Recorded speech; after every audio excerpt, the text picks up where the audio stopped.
The first light hadn't touched the bayou yet. Somewhere out in the marsh, something splashed and went quiet again.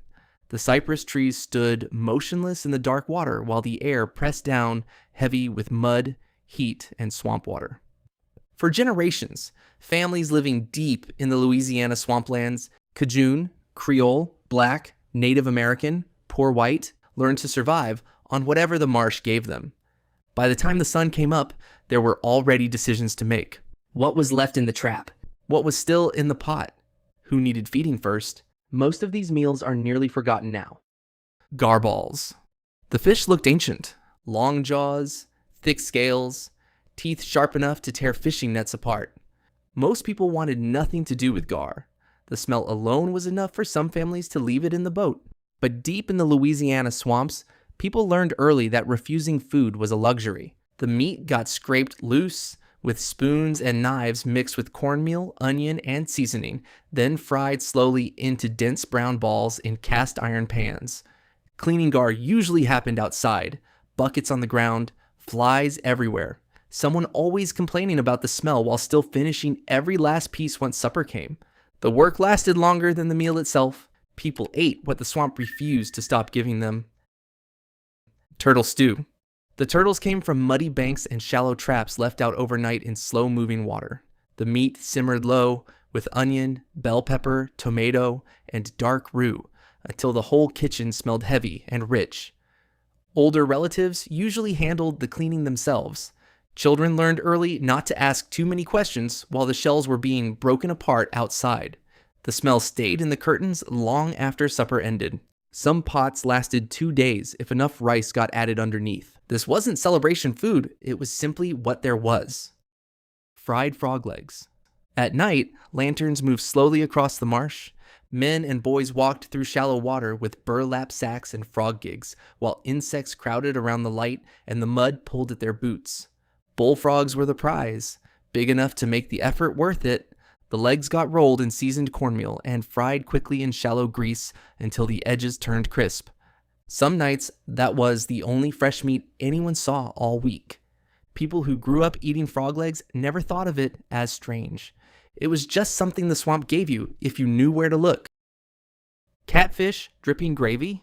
Some catches came up too small to matter on their own, so the drippings left behind in the pan after frying catfish got stretched into gravy with onions, grease, and water, then poured over white rice to make the meal feel heavier than it really was. Nothing with flavor got wasted in kitchens like these. The pot stayed warm on the stove most of the evening. Someone always wandered back for another spoonful later in the night. Rice filled the part, the fish couldn't. And sometimes even that barely felt like enough. Pickled pig lips.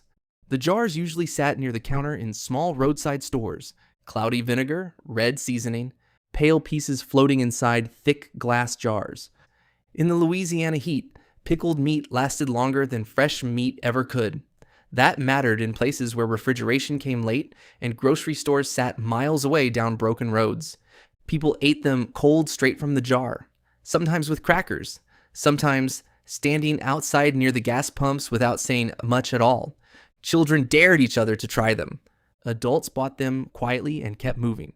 The vinegar didn't hide what they were, it just made them last. Choupique pot. A choupique came from dark swamp water most people tried to avoid. Mudfish, bowfin, soft flesh with a smell that stayed on your hands even after washing. But hard seasons changed what counted as acceptable food. The fish got boiled slowly with onion, pepper, and seasoning in heavy black iron pots until the meat softened enough to pull apart with a spoon. In kitchens like these, people learned to stop reacting to certain things. The smell of swamp water, fish scales in the sink, mud drying on the floorboards. You ate what was there, and after enough years, that stopped feeling unusual. Tasso rice skillet. There was rarely enough meat for everybody sitting at the table, so smoked tasso got sliced into tiny pieces and cooked down with rice and onion until the entire skillet carried the flavor of smoke, salt, and cayenne. Some kitchens kept cured meat hanging for months near smokehouses before refrigerators became common. A single piece had to flavor an entire meal. Sometimes people smelled the smokehouse more often than they actually tasted the meat hanging inside it. Flavor became a way to make scarcity feel smaller than it really was. Thin gumbo. Today, gumbo is one of the most famous foods in Louisiana. Tourists line up for it. Restaurants serve huge bowls filled with sausage, shrimp, crab, and thick, dark roux. But older swamp gumbo was often something very different. A little sausage, fish scraps, crab shells boiled down for flavor, mostly broth poured over rice. Families kept adding water as the pot emptied. Monday's meat became Thursday's flavor. The gumbo changed through the week while the pot stayed in the same place on the stove. Some people spent their whole childhood smelling meat in the pot more often than actually eating it. People learned how to make almost nothing taste complete. Crawfish stew. In good seasons, crawfish traps came back heavy. In bad seasons, families stretched what little they had into thin stew with extra broth and far more rice than crawfish. The smell still filled the kitchen like something richer than it really was. People ate slowly, trying to make the meal last longer than the hunger. Children searched the bowls for extra tails that usually were not there. They learned early not to take the first bowl too full. Memory completed the pot could not. Alligator red gravy. The meat came from the swamp itself. Tough chunks of alligator simmered slowly in red gravy with onion and pepper until they softened enough to chew. Hunters brought it home, wrapped in wet cloth or packed beside melting ice in old coolers. The longer it cooked, the less wild it tasted. Some years, alligator replaced almost everything else on the table. People learned quickly that survival has its own flavor. Shrimp head broth. The best shrimp were often sold, traded, or saved. The heads stayed behind. Families boiled them slowly with onion and spice into broth poured over white rice, while the kitchen filled with the smell of salt water and seafood. Children were taught to suck flavor from the shells because there was still nourishment left inside. Some learned how to pull flavor from shells before they ever learned how to properly peel shrimp. Nothing got thrown away if it could still feed somebody. Smothered nutria? And then there were meals people rarely mention now. Nutria lived everywhere in the marshes. Large swamp rodents with orange teeth, wet fur, and muddy tails. Some families trapped them simply because they were there. The meat got cooked slowly with onion, pepper, and heavy seasoning to cover the smell of swamp water and mud.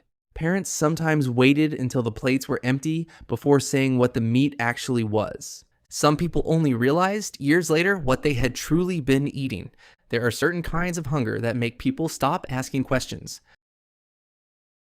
Crackling cornbread. By the end of hard weeks, meals usually became simpler again. Cornbread baked in cast iron skillets with pork cracklings mixed straight into the batter. Grease saved in jars beside the stove got reused again and again because throwing it away would have been unthinkable. The skillet sat in the center of the table, while people tore pieces from the edges with their hands. Children sometimes fought over the corner pieces because that's where the grease collected. Simple food lasted longer. Molasses bread. Toward the end of difficult stretches, sweetness became thin too. Molasses spread over stale bread or old biscuits gave enough energy to keep working another day. Sometimes that was supper by itself. Children remembered the sweetness more than the hunger around it. Adults remembered both. And most of these foods disappeared for the same reason they once existed. Roads improved, grocery stores got closer, refrigerators became common. The swamp stopped deciding every meal the way it once had. But for a long time, deep in the Louisiana bayous, somebody was already awake before sunrise, trying to turn almost nothing into enough. And that kind of cooking was never really about food alone.